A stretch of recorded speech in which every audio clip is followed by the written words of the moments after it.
the robber who never touched the floor and never got caught.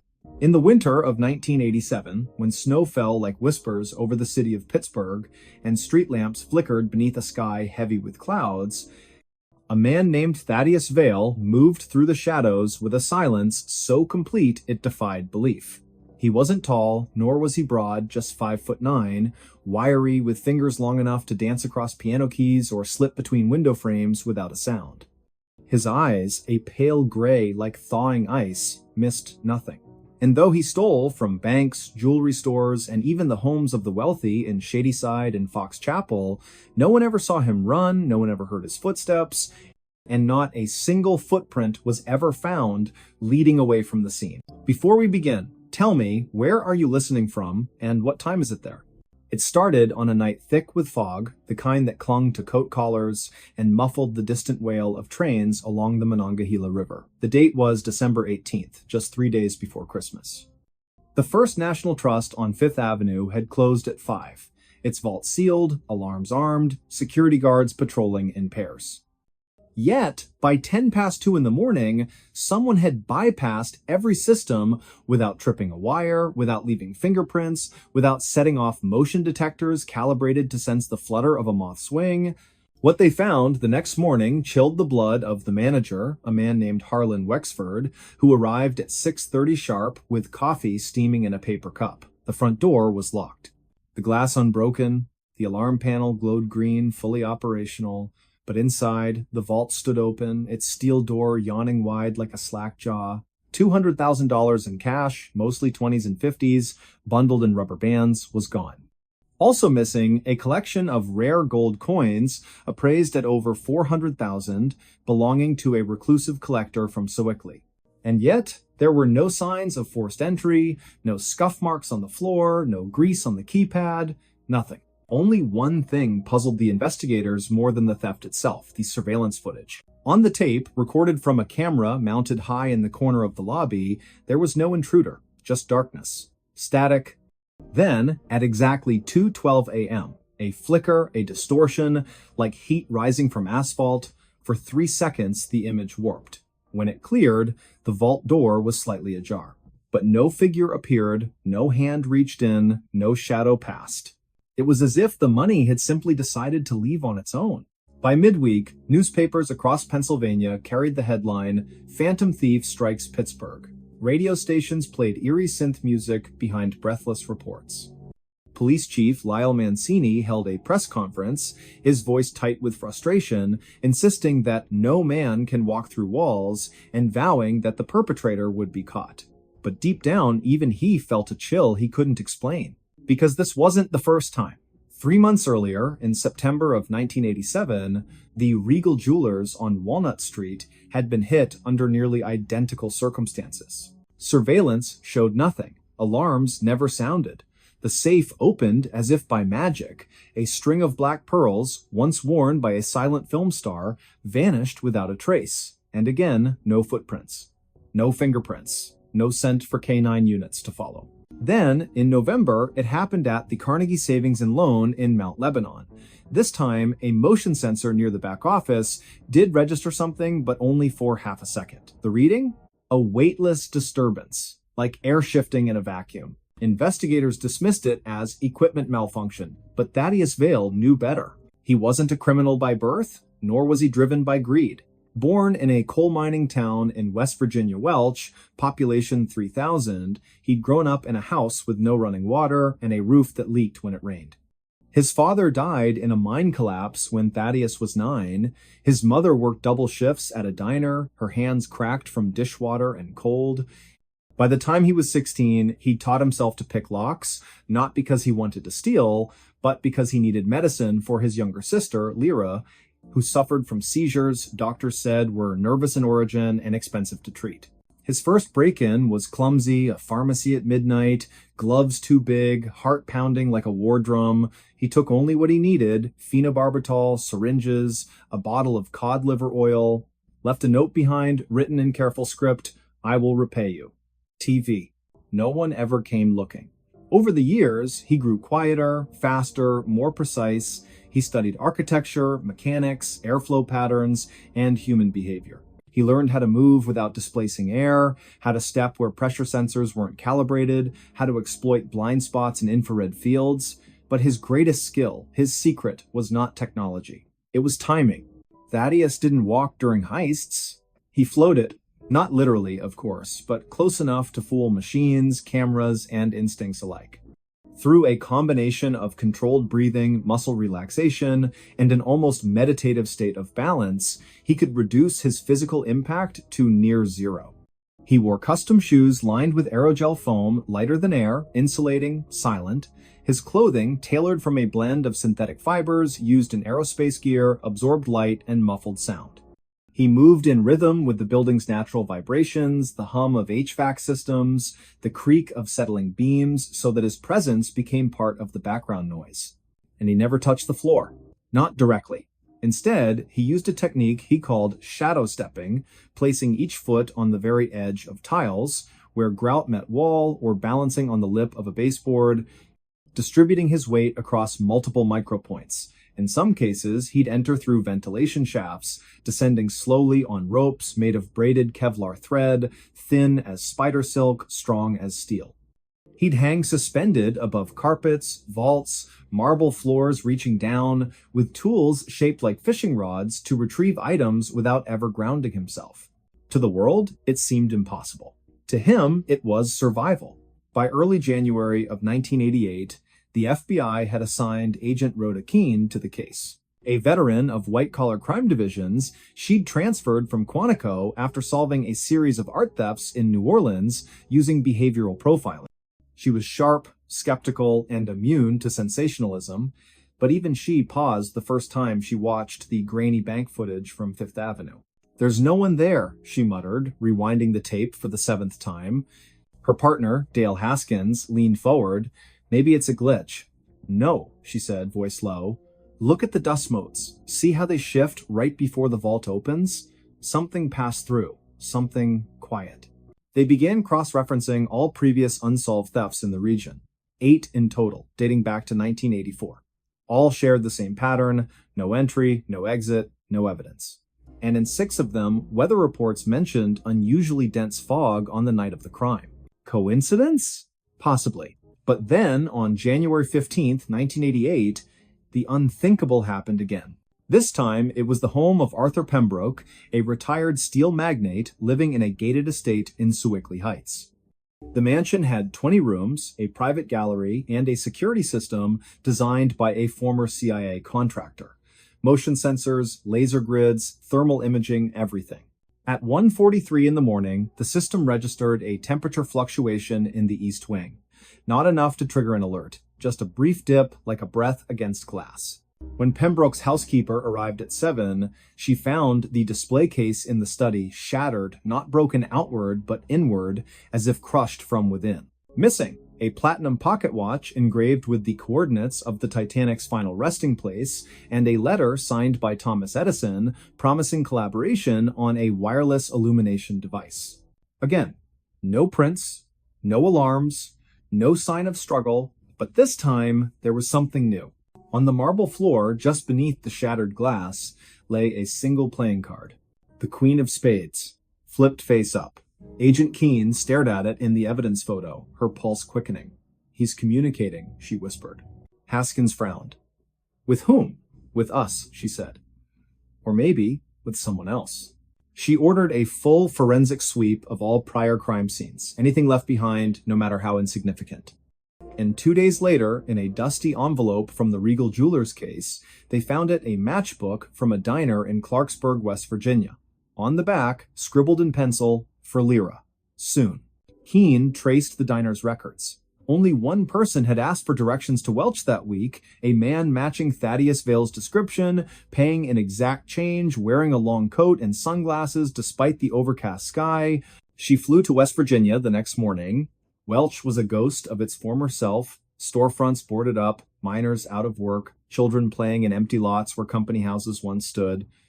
She found the Vale residence, easily a sagging frame house on Sycamore Street, paint peeling, porch steps rotted, no lights on, no car in the driveway, but smoke curled from the chimney. She knocked.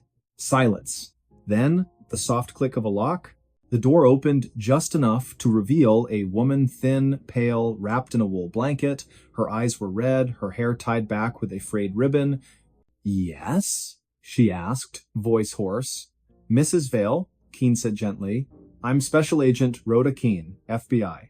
I'm looking for your son, Thaddeus." The woman didn't flinch, didn't gasp, just exhaled slowly, like someone releasing a burden. "He's not here," she said, "and he won't come back." "Why not?" "Because he's done what he needed to do." Keene stepped forward. "Ma'am, your son is suspected in multiple thefts, over $1 million in losses. People are scared. We need to talk to him." The woman smiled faintly. "Talk to him? You think he'd let you catch him? You think he leaves tracks because he wants to be found?" She opened the door wider. Inside, the room was sparse wood stove, cot, bookshelf, crammed with engineering manuals and old medical journals. On the wall, a map of Pittsburgh was pinned with tiny red dots, each marking a location of a theft. But in the center, a photograph. A young girl, maybe 10 years old, smiling beside a hospital bed. A caption beneath, handwritten, "Lyra's first seizure-free year. She's alive," the woman said softly. "Thanks to him, the medicine, the specialists, the treatments they said we could never afford. He gave her time. 5 years. She passed last April. Peacefully." Keene felt her throat tighten. "And now?" she asked. "Now he's gone," the mother said. "Where? I don't know. Maybe helping someone else. Maybe just resting." She handed Keene a small box wrapped in brown paper. "This came yesterday. No return address. Just your name." Keene opened it. Inside, the Edison letter, the Titanic watch, and a note on thin stationery. "Return these. They were borrowed. T.V. No arrest warrant was ever served, no trial convened. The FBI closed the case in March of 1988, citing insufficient evidence and lack of identifiable suspect." The media moved on. The public forgot. But in quiet corners among locksmiths, security consultants, and urban legends, whispered in police academies, Thaddeus Vale became myth. They say he still moves. On nights when fog rolls in from the rivers, when the wind carries the scent of coal and frost, some claim to see a figure drifting past windows, never casting a shadow, never making a sound. They say he doesn't steal anymore. They say he helps. A wallet returned to a college student who lost it on the T. A stack of bills slipped under the door of a family facing eviction. A prescription filled anonymously at a pharmacy in McKeesport. And sometimes, if you look closely at the snow-covered ground after such events, you'll notice something strange. No footprints. Just the faint impression of edges like someone walked on the very border of the world, never quite landing, never touching, never caught, and perhaps never meant to be. A ghost ship drifted into port with a fresh meal on the stove. It was the winter of 1987 when the fishing trawler Marianne V slipped silently into the harbor of Gloucester, Massachusetts, just before dawn on a brittle February morning.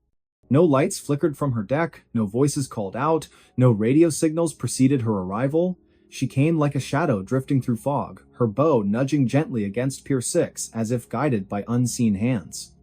The first to notice her was Elias Thorne, a weathered dockhand with 40 years of salt in his bones and frost still clinging to the brim of his wool cap. He'd arrived early to check lobster traps, steam rising from his coffee cup curling into the pale gray sky. When he saw the vessel listing slightly, paint peeling like old skin, name barely legible beneath grime, he froze. His breath caught, not from cold, but from instinct. Something was wrong. Deeply wrong. "Before we begin, tell me where are you listening from and what time is it there?" Elias approached slowly, boots crunching over frozen patches of seaweed and ice.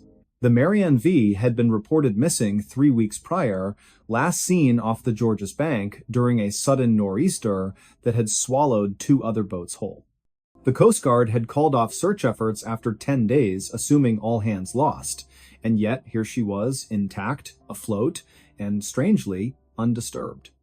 No signs of storm damage, no gaping holes in the hull, nothing overturned on deck, just silence. A thick, suffocating silence that pressed against Elias's ears like cotton. He called out once, twice, no answer.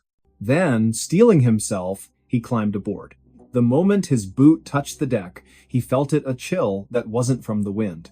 It coiled up from the wood beneath him, sharp and unnatural, as though the ship itself were holding its breath.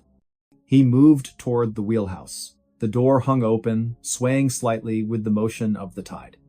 Inside, the radio crackled with static, a faint loop of Morse code repeating endlessly 3 dots, 3 dashes, 3 dots, SOS, over and over, though the power should have been dead. The logbook lay open on the chart table, the last entry dated February 3rd. Heavy fog. Currents erratic. Can't see land. Something in the water. The handwriting grew jagged, frantic, as if written under duress. Elias flipped back a few pages. Earlier entries spoke of routine hauls, calm seas, even jokes about Captain Rourke's terrible stew. But then, around January 28th, the tone shifted. Crew restless. Emery claims he saw lights beneath the surface, not bioluminescence, too steady, too deep.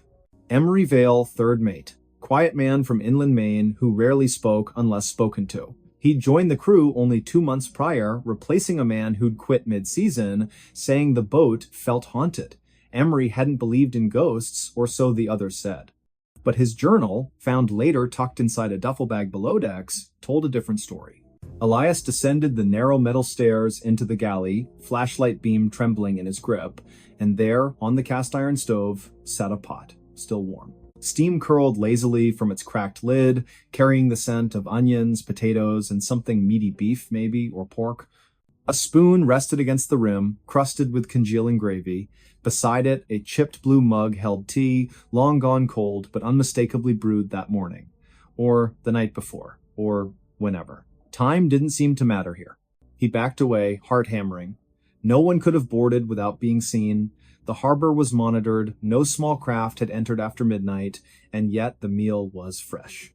As if someone had stepped away just seconds ago. Then he heard it.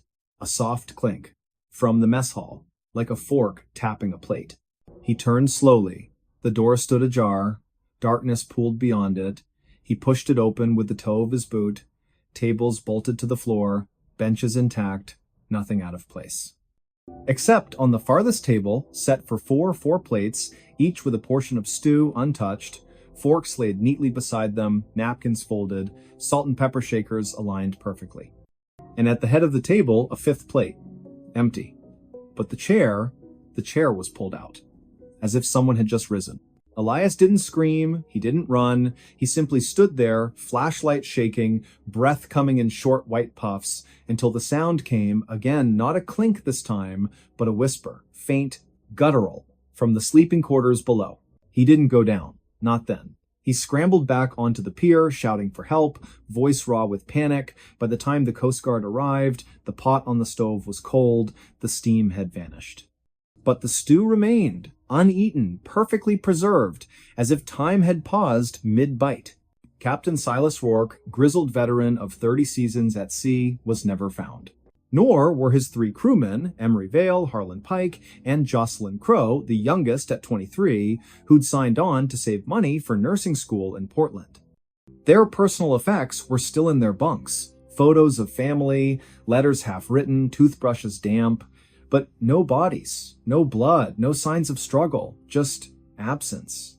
The investigation lasted 6 weeks. Divers scoured the hull, sonar scanned the seabed, forensic teams analyzed the stew, confirmed it contained beef, carrots, and barley, cooked within hours of the ship's arrival. No toxins, no hallucinogens, nothing abnormal. Yet every sailor who boarded the Marianne V afterward reported the same thing. The smell of cooking food, even when the stove was cold, the sensation of being watched from empty rooms, whispers in low, guttural tones, always just beyond hearing. One junior officer, Lyle Mander, claimed he saw Emery Vale standing at the railing at 3:17 in the morning, staring into the fog, mouthing words he couldn't understand. When approached, the figure dissolved like mist. The ship was towed to dry dock, declared unsalvageable not due to structural damage, but because morale among crews plummeted. Men refused to work on her. Mechanics reported tools going missing, only to reappear in locked lockers. Electricians swore lights turned on by themselves, dim and flickering, casting long shadows that moved against the walls. By April, the decision was made. The Marianne V would be scuttled, sunk in deep water beyond the continental shelf, where currents would carry her far from shipping lanes. The ceremony was brief. No flags, no speeches, just a single flare shot into the twilight sky as charges detonated along her keel. She sank slowly, bow first, vanishing beneath the waves with an almost ceremonial grace. But here's what they didn't report, what never made the official logs. 3 days later, a Norwegian freighter, the Fjordwind, radioed the Boston Maritime Authority from 50 miles east of Sable Island. They'd spotted wreckage, part of a wooden table, scorched at the edges, floating amid a slick of oil. Attached to it, miraculously preserved in a sealed plastic sleeve, was a page torn from Emery Vale's journal. The handwriting was frantic, ink smudged as if written in haste or fear. "They're not dead. We never left. The ship doesn't sink. It drifts, it waits, it feeds. The stove is always warm, the table is always set, and one day it will come back. With a fresh meal. For us." The page was authenticated, handwriting matched samples from Emery's personnel file, ink consistent with pens issued to crew, but how it survived explosion, fire, and ocean pressure, no scientist could explain. And then, on the evening of December 9th, 2012, a local fisherman named Corwin Haskins reported seeing a vessel matching the Marianne V's description near Jeffrey's Ledge. Fog was heavy that night, visibility near zero. He claimed the ship passed within 20 feet of his boat, lights dark, decks empty. But from her galley window, a yellow glow pulsed like a stove lit below. He tried hailing her, no response. When he turned to grab his radio, she was gone. Vanished into the mist. No wreckage was found, no trace on radar. The Coast Guard dismissed it as a mirage, a trick of the light. But Corwin insisted, said he smelled stew in the air, beef, carrots, barley, and underneath something darker, metallic, like blood. To this day, Gloucester fishermen avoid that stretch of water after sunset, especially in winter, especially when the fog rolls in thick and silent. Some say if you listen closely on still nights, you can hear the Morse code 3 dots, 3 dashes, 3 dots echoing from beneath the waves. Others claim to see a faint glow beneath the surface, drifting with the current like a lantern in the deep. And every year, around February 10th, a single bouquet of wilted wildflowers appears on the railing of Pier 6. No note, no signature. Just flowers brown at the edges, salt stiffened, as if carried across the sea. Left there, some say, by someone who never came home. But perhaps the most unsettling detail, the one that lingers in the mind long after the story ends, is this. When authorities finally cleaned out the galley before scuttling the ship, they found something odd in the cupboard. A can of stew. Store-bought, label faded, best before date, October 12th, 1986. Expired over a year earlier, yet the can was warm to the touch. And when opened, it was full. Steaming. Fresh. As if just heated. No one ate it. It was incinerated along with the rest. But sometimes, late at night, when the wind howls just right through the rigging of moored boats, people swear they can smell it, that rich, savory aroma. Onions, potatoes, meat slow-cooked for hours. And they wonder, who was it meant for? And more importantly, is the table still set? The sea keeps its secrets well, but every now and then, it returns them to drift into port, unannounced, uninvited, with a fresh meal on the stove and chairs waiting to be filled. So the next time you walk past an empty dock and the wind carries the faint scent of cooking food, ask yourself, was that the neighbor's dinner? Or something else? Something older? Something hungrier? Something that remembers your name and knows when you'll be home? Ohio's Vanishing Room legend turned out to be a crime scene. In the quiet, rolling hills of southeastern Ohio, where the trees grow thick and the fog clings to the valley long after sunrise, there stands an old farmhouse just off State Route 327 near the unincorporated community of Gloucester. The structure, weathered by decades of wind and rain, has stood vacant since the late 1980s, its windows shattered, its roof sagging under the weight of time. Locals have long avoided it, not out of mere disrepair, but because of a story whispered in hushed tones at county fairs and over coffee at roadside diners. They call it the Vanishing Room, a place said to swallow people whole, never to be seen again. For years, it was dismissed as folklore, a ghost tale spun to scare children from wandering too far into the woods. But in the autumn of 2017, when a young man named Thaddeus Mallory disappeared without a trace, the legend took a chilling turn, because what investigators found behind those crumbling walls wasn't a myth, it was a crime scene. Before we begin, tell me, where are you listening from and what time is it there? It was on a crisp morning in early October, the kind where the air smells faintly of damp leaves and wood smoke curls from distant chimneys, that Sheriff Elias Crane received the call. A missing person report had been filed by the elderly aunt of Thaddeus Mallory, a 23-year-old aspiring photographer from Athens, Ohio. Thaddeus had told her he was going to explore some abandoned properties for a photo series titled Forgotten Corners. His last known message, sent via text at 6:47 in the evening on October 3rd, read, "Found something strange at the Gloucester house. The back room doesn't match the floor plan. Walls feel wrong." Then, silence. Sheriff Crane, a man with 31 years on the force and a face lined by both sun and sorrow, knew the Gloucester house by reputation only. He'd heard the stories of hikers who claimed they entered the house and exited miles away, of teenagers who swore they saw a door where none should be, opening into a space that defied logic. But he was a practical man, grounded in evidence, not superstition. Still, when no sign of Thaddeus turned up after 2 days, not at his apartment, not at his favorite diner, not even on surveillance footage from the gas station on Route 59, he ordered a search of the property. The team arrived just after dawn on October 6th, their breath visible in the pale light. The house loomed ahead, surrounded by knee-high weeds and rusted farm equipment half swallowed by the earth. Deputy Marlowe, a rookie with nerves tighter than a snare drum, led the way, flashlight trembling slightly in his grip. The front door groaned open with a sound like a dying animal, releasing a wave of cold, stale air that carried the scent of mildew and something sharper, something metallic. Inside, the house was eerily intact. Dust coated every surface, but there were no signs of forced entry, no broken furniture, no struggle. It was as if time had simply stopped. Photographs still hung crooked on the walls, a calendar from 1986 frozen on the month of July. Sheriff Crane moved through the kitchen, then the parlor, calling out Thaddeus's name, his voice echoing through the hollow rooms. Nothing answered. Then they reached the hallway. It was here that things began to feel off. The corridor seemed longer than it should have been, stretching farther than the exterior walls allowed. The floorboards creaked unevenly, and the wallpaper, once floral, now peeling in long strips, pulsed faintly in the draft, as though breathing. Deputy Marlowe paused, turning to the sheriff. "Sir, did we pass that door before?" he asked, pointing to a narrow paneled entrance on the left. Crane frowned. He didn't remember it. They opened it. Beyond lay a small room no more than 10 feet by 12, but everything about it felt unnatural. The ceiling sloped downward at an impossible angle, though the house outside had a flat roof.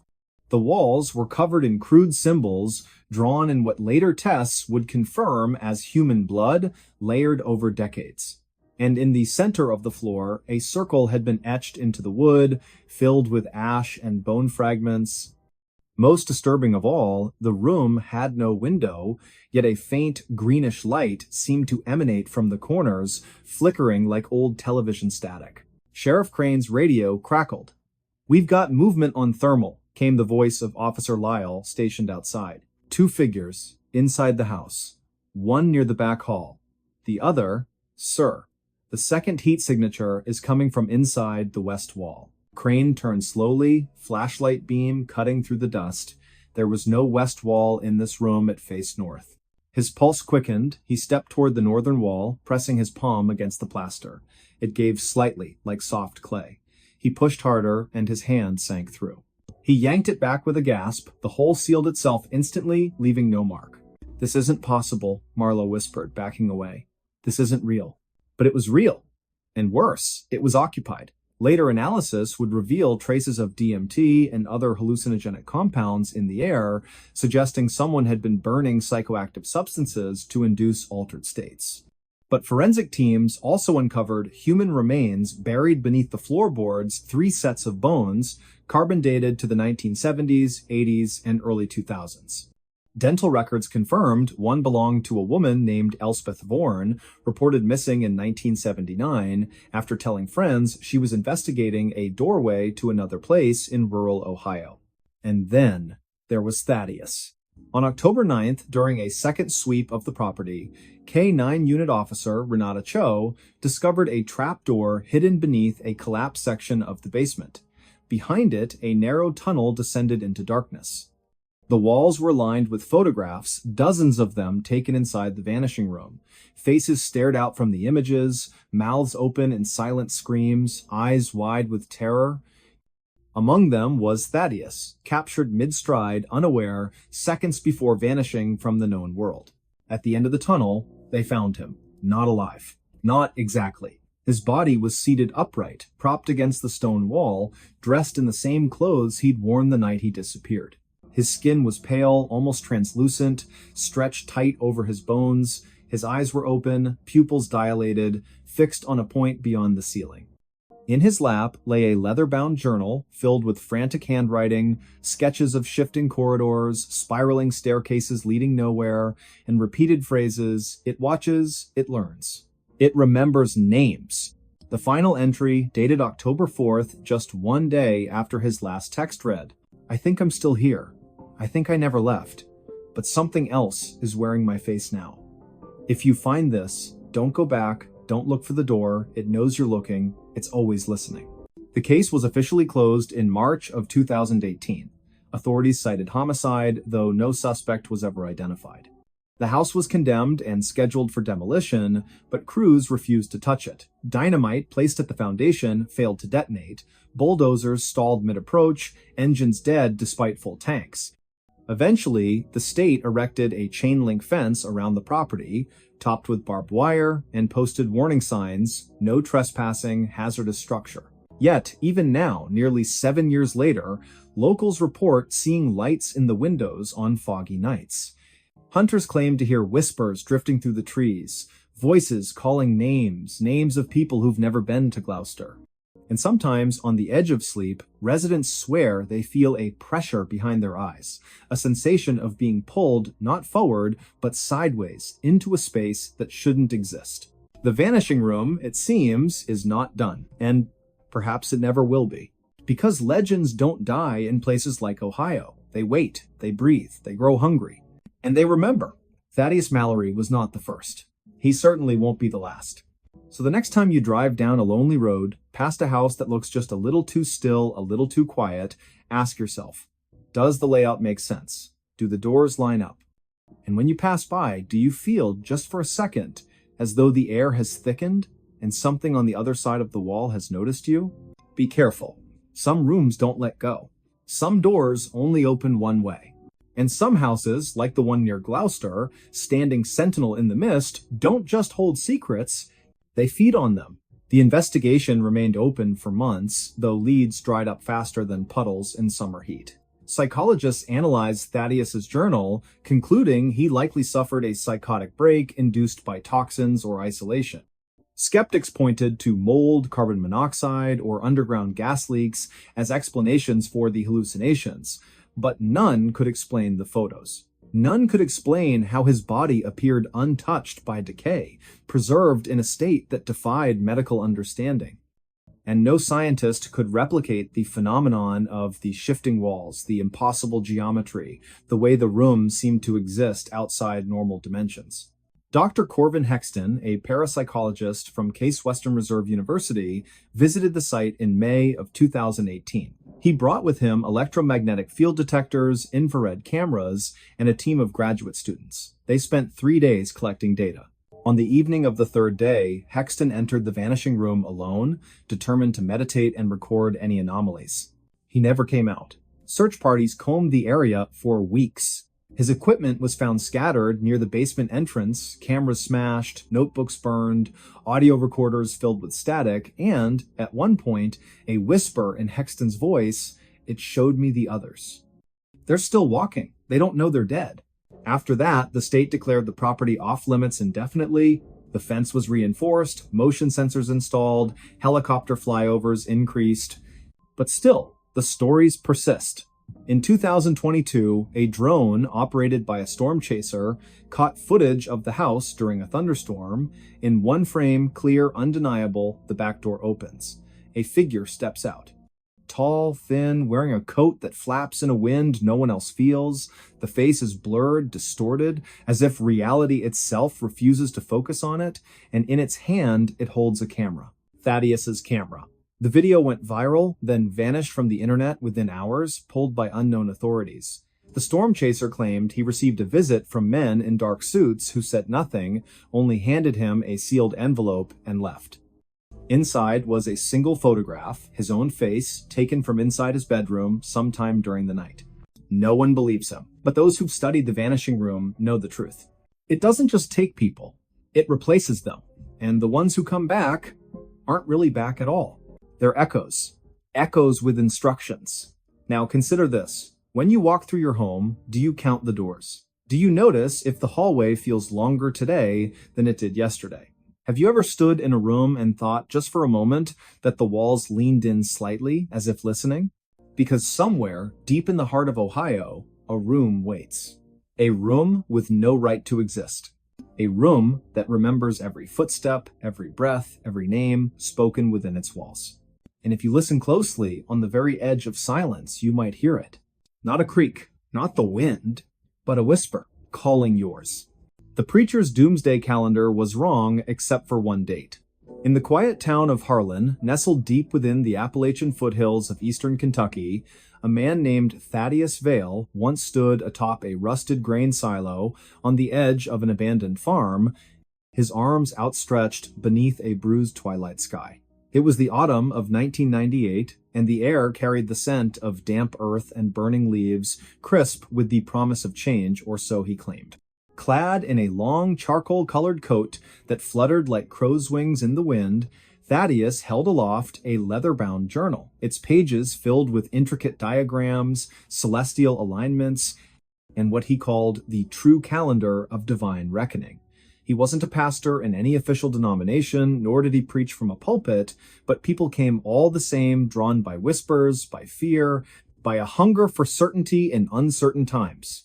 He spoke not in sermons, but in riddles wrapped in prophecy, warning that the world would end in stages, each date marked by fire, flood, or silence. The first, he said, would come on the 3rd day of April, 2001, a great falling from the sky, a judgment upon the proud towers of men. Then, on the 9th day of July, 2003, rivers would run black and the stars would blink out for 7 hours. By the winter solstice of 2005, he declared, every mirror in the world would crack at exactly 3:17 in the morning, Eastern Standard Time. His followers, numbering nearly 400 at their peak, sold homes, quit jobs, and gathered in communal shelters built from scrap wood and salvaged metal, waiting. But none of it happened. April passed without incident. July brought only heat and thunderstorms. On that winter morning in 2005, people woke to find their mirrors intact, their coffee still warm, the world stubbornly ordinary. Disillusionment spread like frost across a window pane. Families left, supplies dwindled, the shelters fell into disrepair, overtaken by kudzu and foxes. Thaddeus himself vanished shortly after, last seen boarding a Greyhound bus bound for Memphis, his journal tucked beneath his arm, his eyes hollow with something between regret and defiance. Before we begin, tell me, where are you listening from and what time is it there? Now, fast forward to the spring of 2023. A young archivist named Elowyn Price, originally from Asheville, North Carolina, though raised mostly in rural Ohio, was sorting through a donation box at the Ossuary Archive in Lexington, a little-known repository for forgotten religious texts and apocalyptic ephemera. Among crumbling pamphlets and hand-drawn star charts, she found it. Thaddeus Vale's journal, its spine cracked, its pages brittle as dried petals. At first, she paid it little mind, just another relic of millennial panic, another voice lost to time, but then, late one rainy Tuesday night, she flipped to the final page. There, in faded ink, was a single line written in a trembling hand. And when all else has failed, look to the 7th hour of the 13th day of October, 2023. That one I saw clearly. Elowyn paused. She checked the date on her phone. October 13th, 2023, exactly 1 week away. She told no one at first. Not her supervisor, Dr. Calix Renner, a stern man with wire-rimmed glasses who believed fervently in cataloging, not interpreting. Not even her roommate, a folk musician named Jory, who played a battered upright bass and claimed to speak in dreams with dead jazz trumpeters. But she couldn't let it go. There was something about the phrasing, the specificity, the weight of it. It didn't sound like the rambling of a madman. It sounded like a confession. So she began to dig. Thaddeus had based his calendar on a blend of numerology, obscure biblical exegesis, and astronomical cycles, particularly the precession of the equinoxes and the rare alignment of Jupiter and Saturn known as the Great Conjunction. Most of his calculations were flawed, built on misreadings of ancient texts and self-invented ciphers. But this final date, October 13th, 2023, coincided with nothing major in the astronomical record. No eclipse, no meteor shower, no planetary alignment of significance. And yet Elowen noticed something strange. On that exact day, at precisely 7 o'clock in the evening Eastern Daylight Time, the moon would be at perigee, the closest point to Earth in its orbit, and positioned directly over the central United States. At that moment, the sun would have just set in Harlan, Kentucky. Coincidence? Perhaps. But then she found a second clue. Buried in an old police report from November of 2005, a year after Thaddeus disappeared, a deputy in Harlan County mentioned investigating a small fire at the remains of one of the doomsday shelters. Inside, scorched but legible, was a chalkboard with the same date, October 13th, 2023. Beneath it, someone had written, "It isn't destruction, it's remembrance." Elowen's breath caught. She booked a train to Harlan. The journey took nearly 10 hours, winding through the Blue Ridge Mountains, past coal towns with sagging porches, and churches painted white with peeling trim. When she arrived, the air was thick with the smell of pine and distant rain. Autumn had already begun to paint the hills in amber and rust. She checked into a modest inn called the Hollow Pines Motel, room number 6, where the heater rattled and the curtains smelled faintly of mildew. That evening, she drove out to the old shelter site, guided by GPS and a hand-drawn map she'd copied from the journal. The structure was gone, only a concrete slab remained, half swallowed by ivy and wild blackberry vines. But as she stepped onto it, something shifted in the air. A stillness. A hush, as if the forest itself were holding its breath. She pulled out her phone, opened the voice recorder, and whispered, "It's October 12th. Tomorrow at 7 p.m., I'll be back." She returned at 6:45 the next evening. The sky was overcast, pale gray, streaked with violet at the edges. A cool wind moved through the trees, making the leaves shiver like hands in prayer. She sat on the edge of the slab, her jacket pulled tight, watching the minutes tick by on her watch. 6:52. 6:55. 6:58. At 6:59, the wind stopped. Not gradually, not fading. It ceased as if cut by a blade. Silence pressed down, thick and unnatural. No birds, no crickets. Even the distant hum of a highway seemed to vanish. Her pulse quickened. She glanced around, half expecting shadows to move on their own. Then, at exactly 7 p.m., a single tone echoed through the valley, low, resonant, like a bell struck deep underground. It lasted only 3 seconds, then faded, and just as quickly, the wind returned, rustling the branches, breaking the stillness. Elowen stood frozen, her skin prickled. She reached into her bag and pulled out a portable spectrum analyzer she'd borrowed from a physics professor friend, something meant to detect electromagnetic anomalies. To her astonishment, it had recorded a brief spike in low-frequency waves at exactly 7 o'clock frequency, matching no known natural source, and lasting precisely 2.8 seconds. She stared at the screen, heart pounding. Was it man-made, a military test, a geological event, or was it impossibly something else? She spent the next 6 months chasing answers. She interviewed elderly locals who remembered Thaddeus Vale, some with reverence, others with scorn. One woman, Mavis Cray, who had been 16 when the shelters were built, recalled seeing Thaddeus standing alone at midnight on New Year's Eve, 2000, staring at the stars and weeping. He kept saying, I got most of it wrong, but one day I saw it clear. Another man, a retired geologist named Silas Tovey, confirmed that the region sat atop a network of ancient quartz veins, minerals known to amplify electromagnetic signals under certain conditions. Could Thaddeus have known? Had he discovered something by accident, by vision, by madness that science had yet to explain? Elowin published her findings in a small academic journal, careful not to claim proof, only possibility. She titled it Anomalous Temporal Events and the Psychology of Prophetic Failure. It garnered little attention except from one person. A letter arrived at the archive 6 weeks later, postmarked from Boise, Idaho. No return address. Inside, a single sheet of paper, typewritten, You were there. I saw you on the slab. You heard it too. I've waited 20 years. He told me it would happen only once. Only for those who believed enough to doubt. Tell me, did you feel it? Not sound, not vibration, but memory. As if the world remembered something it had forgotten. No signature. Just that. Elowin never replied. But sometimes, late at night, when the house is quiet and the streetlights flicker outside her window in Columbus, where she now lives, she opens the journal again. She runs her fingers over that final line. That one, I saw clearly. And she wonders, was it a hoax? A delusion?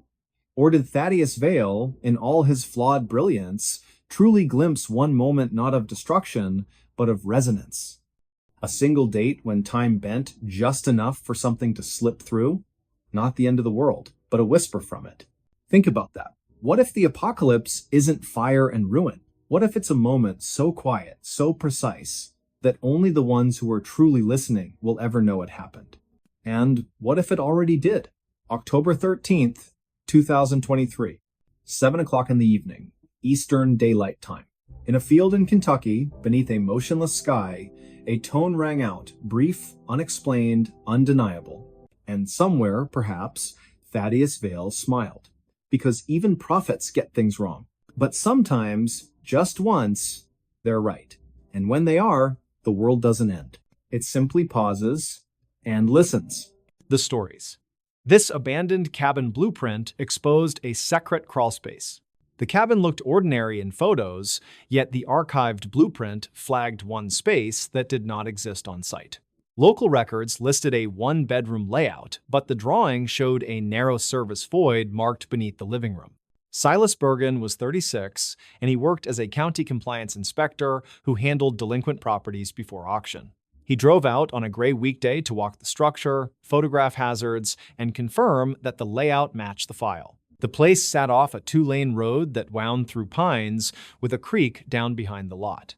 The roofline sagged over a porch stripped of rails, and the windows held plastic sheeting taped from the inside. He unlocked the door with a temporary code from asset management, and he called out to clear the space.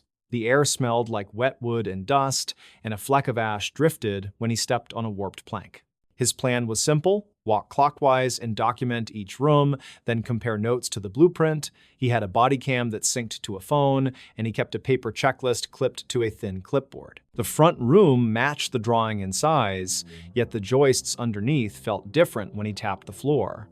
The sound was dull near the hearth, then strangely hollow near the wall that faced the porch. He paused and studied the print, which carried a date stamp from 1996 and a contractor name. The sheet showed a 6-foot by 3-foot chase for ducting, labeled unfinished, with access from a panel. There was no panel visible, and there were no vents large enough to match the dimensions. He measured along the baseboard with a tape, then marked the chalk line where the void should begin. Silas had done 100 inspections, and he knew when a wall tried to hide something. He set a small level against the trim, then noticed the paint edge looked newer than the room around it. He kept going through the kitchen, where a backed-up sink had left a ring around the basin.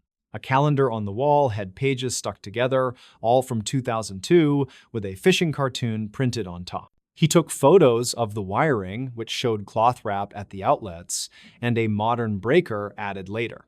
The breaker ran a separate conduit along the sill, then vanished behind the same living room wall.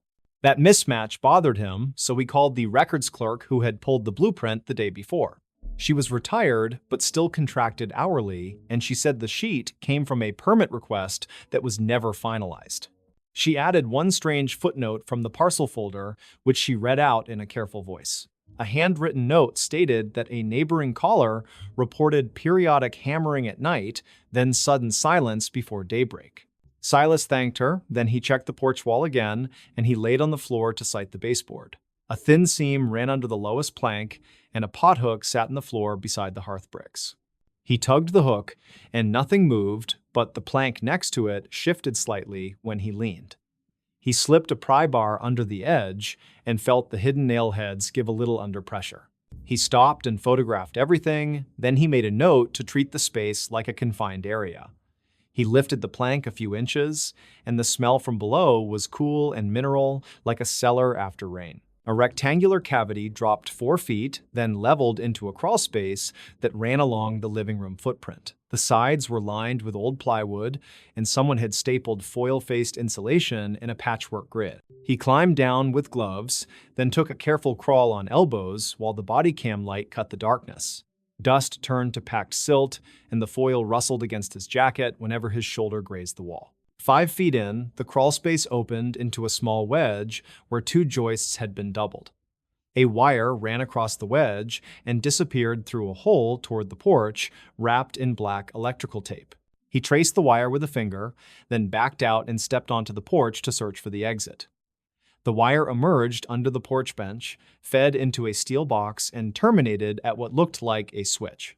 The switch was taped into the off position, and the tape had a date written on it, 2005.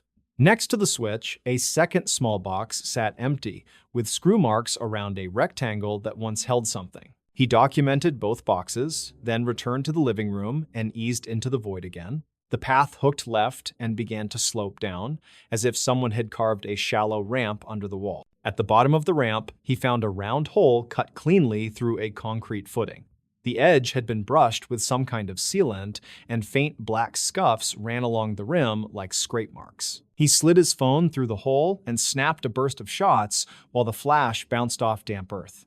The images showed a low chamber beyond, supported by sandbags, with a lattice of pallets stacked into a platform. He measured the diameter of the hole with the tape, then radioed his office line to note the confined entry. He did not squeeze through, but he reached his arm further and felt air moving from the chamber. That air smelled like creek water and old leaves, which suggested a connection to the drainage cut behind the lot.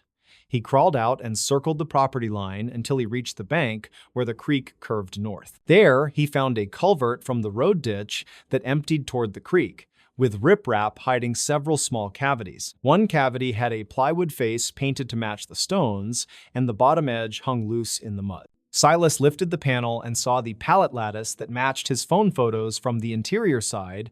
It formed a short tunnel that led back toward the footing hole, shielded from view by the stones and brush.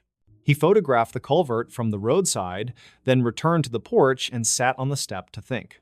The blueprint had shown a void, and here it was, but the finishing work suggested someone had expanded it well beyond code. Before he called anyone, he walked next door to the only occupied house, a retired welder named Arlen Pike. Arlen was 70, and he looked careful the way men do after years of measuring metal with their eyes. Arlen said the cabin had belonged to a seasonal caretaker who used to plow the track in winter. He remembered hearing light clanking late on some nights, like tools hitting pipe, then a truck idling near the turnout. Silas asked if anyone had lived there after the caretaker left, and Arlen shook his head. He said the place sat empty for years, then one spring, the porch got new paint, and then the power went off again. Arlen added that the road had seen a string of petty thefts around 2005, according to a local newsletter. Coolers, gas cans, and toolboxes disappeared from pickups at the turnout while people hiked the trail. Back inside, Silas opened the kitchen drawer that held mailers, and he found a utility notice dated 2005. The notice warned of irregular off-peak usage, with spikes overnight that did not fit seasonal patterns. He called the utility office and asked for the archived meter notes, which a supervisor read while on speaker. The notes recorded low daytime load, then narrow spikes around midnight, and a flag that led to a field check. According to the supervisor, the field tech reported the panel was locked, yet an extra breaker ran to an unknown device. The tech noted a switch near the porch that controlled a separate line, which the owner had taped off. Silas thanked them and returned to the crawlspace, then placed a small magnet near the taped switch. The switch held power after the breaker, so the taped position likely disabled the line that fed the tunnel area. He considered why someone would build a clean conduit between a culvert and a living room. It could be smuggling, or a shady storm shelter, or a quiet way to enter and exit without a porch light turning on. He called the records clerk again and asked if the blueprint contractor had ever filed completion documents. She said the contractor died in 2004 and no one else filed amendments, which left the void uninspected. Silas pulled county incident logs from a public terminal at the office, then filtered for the turnout mile marker. Several entries from 2003 to 2005 mentioned car break-ins during trail hours. One dispatcher note mentioned a caller who thought someone moved under the road's surface near the culvert stones. The caller said the stones rattled like a grate being shifted, then a flashlight beam flickered out toward the creek. Silas visited the small volunteer station where a retired dispatcher still came in to organize training materials. She remembered a prank call trend that year, but she also remembered one credible tip from a hiker who left a name. The hiker, whose name he will not repeat, reported hearing a handheld scanner from inside the culvert during a busy weekend. The voice read license plates quietly, then said clear when a driver left a truck unlocked near the turnout. Back at the cabin, Silas checked the crawl again, and this time he saw faint letters printed on the foil facing. The letters matched a brand of insulated soundboard used in rehearsal rooms to dampen noise without thick walls. He scanned the chamber beyond the footing hole one more time and noticed zip tie heads gleaming along the pallet edges. The ties secured a cable run that likely held a small camera at culvert height aimed at the turnout path. He followed the cable to a break near the pallet mouth where critters had chewed through and left frayed copper. There, he also found a torn plastic sleeve that once held memory cards stuck in the silt beside the beam. Silas collected nothing, but he documented every detail from 4 angles, then filed a report that afternoon. The report asked for a confined space entry team to clear the chamber, then to photograph any equipment left inside. The team scheduled for the next morning, and Silas returned to watch them work while he stood above the crawl. They suited up with masks, slid in carefully, and passed up 4 items, all tagged and bagged for inventory. The items included a small VHF scanner, a smashed action camera, a handwritten log, and a lock with a cut shackle. The log listed dates, truck descriptions, and short notes like cooler, gas can, or tool chest, all marked with times. At the bottom of the log, a few lines mentioned a code word he had heard on the dispatcher note. The writer kept track of the word clear after reading a plate quietly, which matched the hiker account from that season. Silas wrote an addendum that evening that tied the blueprint to the crawlspace and the culvert method. He mapped the route from turnout to pallet chamber, then to the footing hole and the living room lift point. It was crude, yet it was efficient for someone who needed to vanish when headlights turned down the road. A person could slip under the riprap, cut the feed with the switch, stash gear, then rise through the floor and wait out patrols. 2 weeks later, the county closed the chamber with concrete, and asset management stripped the porch to studs. No charges appear in public record related to the log, which suggests the writer was either gone or unidentifiable. Arlen watched the work from his fence and said it explained the trucks that idled without drivers toward midnight. He said he had chalked it up to fishermen, but the old culvert trick made more sense when joined to the blueprint. Silas requested the utility to send him a copy of their night spike graph for his file notes. The graph showed narrow peaks around midnight, which matched the switch relay cycling, while equipment ran briefly under the floor. Years later, people still hike that turnout, and most know nothing about the pallet chamber under the stones. The cabin has new owners who kept the footprint, yet they asked the county to certify the slab as filled and sealed. The story holds because the file trail fits together and the parts line up with patient logic rather than thrill. A retired dispatcher kept the hand note that matched the log, and a utility supervisor verified the meter pattern. Silas keeps a copy of the 1996 blueprint in a drawer, with the voids circled and dated in fresh ink. He says the strangest things in his job are the simplest, like a floor that sounds wrong when you tap it carefully. He never found a name to attach to the log, and there was no need to guess beyond the evidence. It took a thrift store scanner, a pallet stack, and a switch by a porch bench to run a silent route. The blueprint did not expose a treasure, and there was no buried room filled with cash, which makes it credible. It revealed a crawl space that served as a passage, built after a contractor died, and used for quick escapes. If anyone asks why the story stayed quiet, the answer is practical, and it does not involve secrecy or fear. The chamber is sealed, the turnout is patrolled, and the lesson remains written on a sheet that outlived its builder. He still taps floors on inspections and listens for that hollow change that means someone altered a plan. Most houses tell on themselves if you let them, and a blueprint can whisper where a person once chose to hide. The stories. Why these ranger station receipts still don't add up. In the fall of 2016, a set of receipts found at a remote ranger station raised more questions than answers. The station sat near a state forest in northern Oregon, surrounded by tall fir trees and steep dirt trails. It was used mostly during summer fire patrols, but in October it was supposed to be empty. Yet someone had been there recently enough to leave coffee stains on the counter and fresh tire tracks outside. The main caretaker that year was a 41-year-old ranger named Ellis Grady. He had worked for the state forestry department for over a decade and was known for being organized. When Ellis went missing for 2 days in early November, his coworkers assumed his truck had broken down on the backroads again. He returned quietly that Wednesday morning, pale and distracted, claiming he had been checking fire cameras deeper in the valley. But when the office assistant filed his expense paperwork, she noticed something strange about his fuel receipts. The dates and amounts didn't match the department's card records. Before we begin, tell me, where are you listening from and what time is it there? At first, no one paid much attention. Rangers often paid for fuel out of pocket and turned in the slips later. But the accounting team flagged the entries because they came from a gas station nearly 70 miles off his assigned patrol route. The receipts were time-stamped 2 nights before he returned, right around the time he was unreachable by radio. The manager called him in for a short meeting, but Ellis brushed it off, saying he must have grabbed the wrong slips. Then he went back to work like nothing had happened. 2 weeks later, the night duty ranger stopped at the same outpost and noticed the door unlocked. Inside, lights were on, and someone had clearly been there. Coffee was still warm in the mug, and a jacket hung on the hook near the door. A few papers sat on the counter, pinned under a half-eaten granola bar.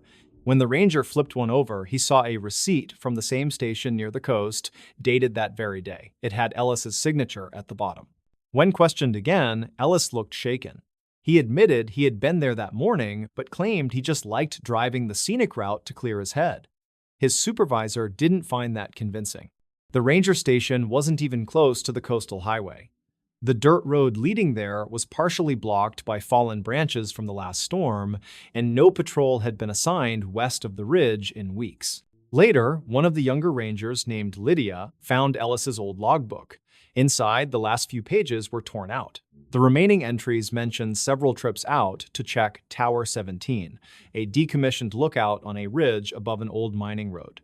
That tower had been boarded up for years after a small landslide shifted the foundation. Nobody was supposed to go near it, but the receipts, when mapped, showed a pattern leading right in that direction. In December, a state audit began. Investigators collected the receipts and compared timestamps with the department's truck GPS logs. The logs confirmed that Ellis's vehicle had gone off-route 3 times in late October. Each time, he stayed parked in the same area for several hours. No maintenance work or inspections had been scheduled there. When the auditors interviewed Ellis, he denied staying overnight and insisted the logs were inaccurate. Still, his supervisor noticed the smell of mildew and campfire smoke on his jacket, as if he had been sleeping outdoors. A retired ranger named Hal, who used to work those trails, came forward after hearing rumors. He told the auditors that Tower 17 wasn't completely empty. Inside the storage room below the lookout floor, there were boxes of old survey records and equipment, some of which had been used decades earlier to mark water boundaries. He said if anyone wanted to hide something out there, it would go unnoticed for months. That prompted a small search. 2 rangers and a deputy hiked up to the ridge on a mild January morning. They found tire tracks that matched the department vehicle and a flattened patch of grass behind the tower. Inside, they found the storage boxes Hal mentioned. Most were filled with faded maps and water samples sealed in glass jars. But under one box was a torn envelope containing several small gas receipts folded together. Each had Ellis's handwriting and the same coastal gas station stamp. When Ellis was told about this discovery, he reportedly said, "Then someone's messing with me." He claimed he had never been inside that tower and suggested maybe someone else had used his name. But handwriting experts later confirmed that the signatures were consistent with his previous expense forms. It wasn't conclusive evidence of wrongdoing, but it didn't make sense either. The total fuel listed on those receipts was more than his truck could even hold. The Forest Department quietly placed Ellis on leave while they continued looking into what he was doing on those off-route trips. They interviewed people from nearby towns, asking if anyone had seen a white government pickup in late October.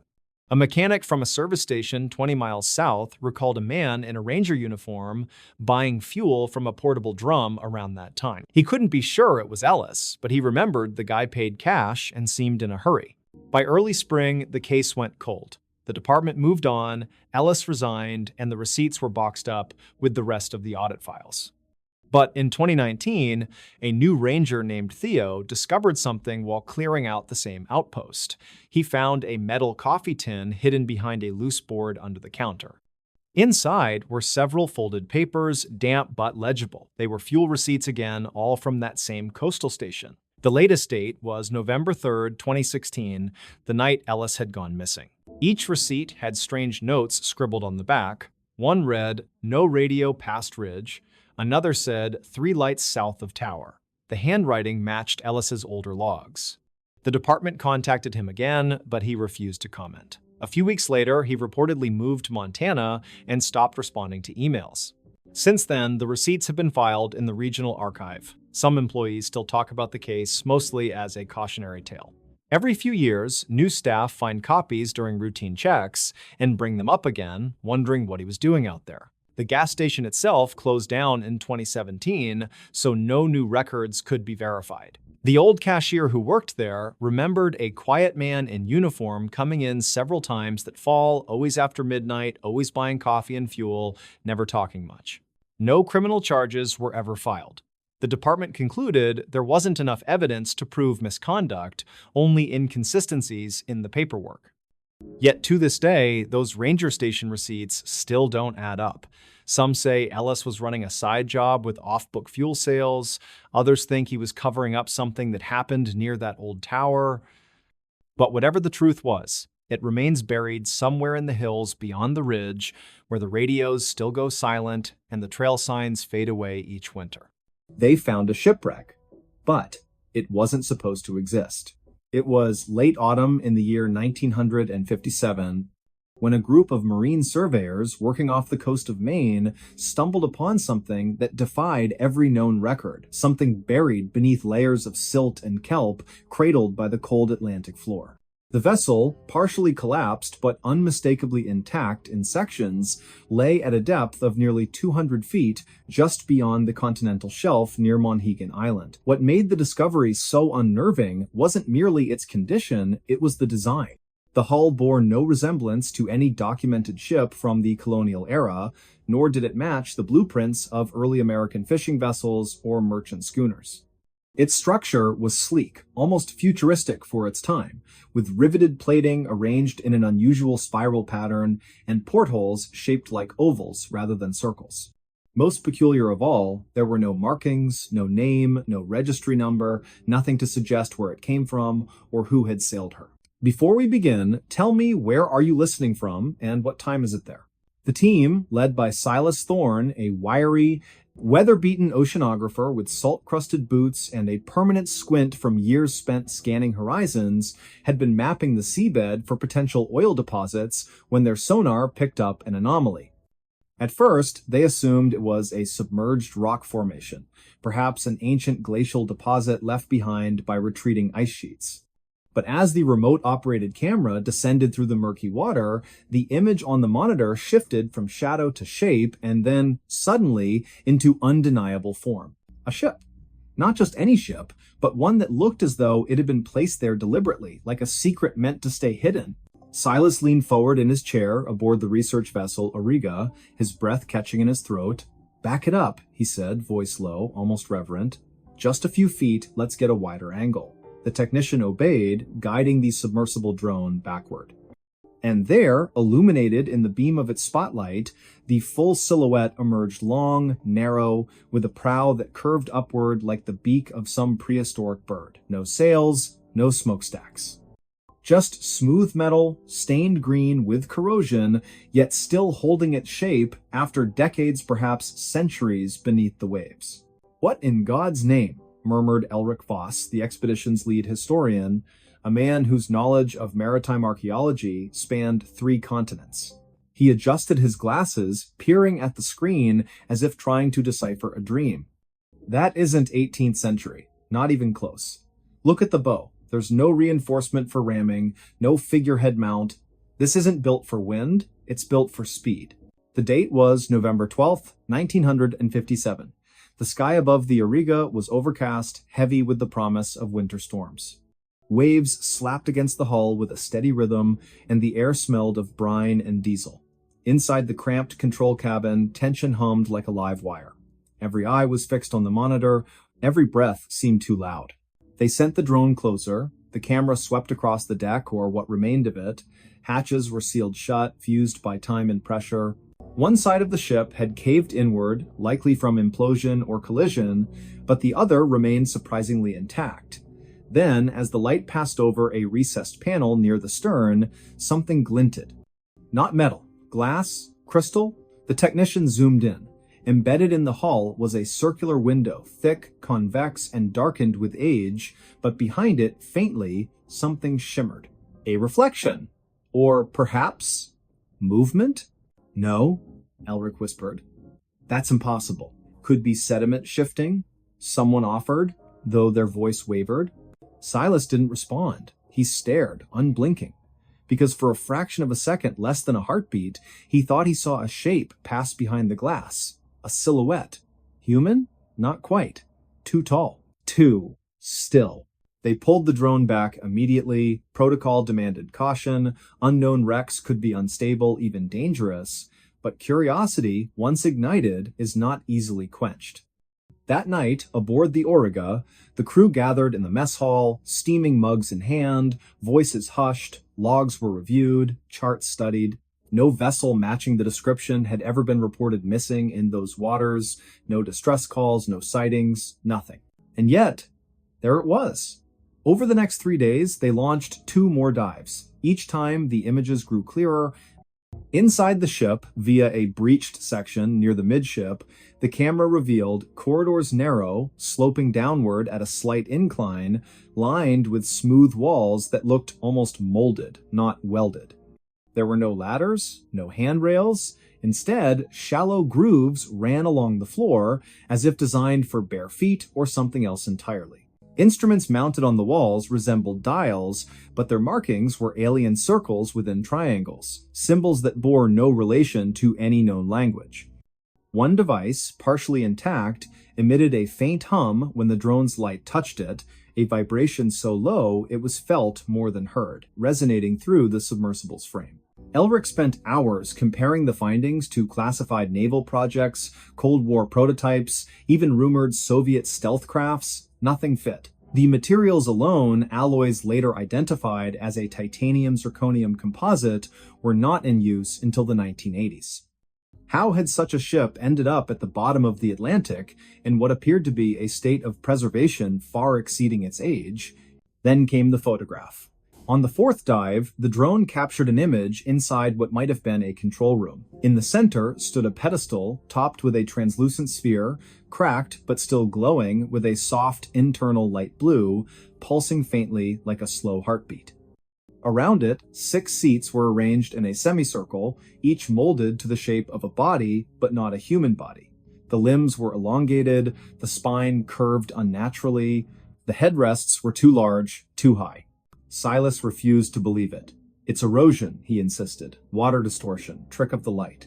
But Elric knew better. He had seen cave paintings in France that depicted beings with stars for eyes. He had read declassified documents about Project Sign, about pilots who spoke of disc-shaped objects over New Mexico in 1947. This was different. This was physical, tangible, buried, yes, but waiting. The decision was made to bring up a sample. A small fragment of the hull, carefully extracted using hydraulic cutters. It was placed in a sealed container, stored in the ship's lab. That night, the temperature aboard the Auriga dropped without explanation. Crewmen reported hearing whispers in the ventilation shafts, soft, rhythmic, not in any language they recognized. One sailor, Jorvik Menet, swore he saw a reflection in the porthole of his cabin, not his own, but a face, long and pale, watching him from the dark water outside. By morning, the fragment was gone. Not stolen, not misplaced, vanished.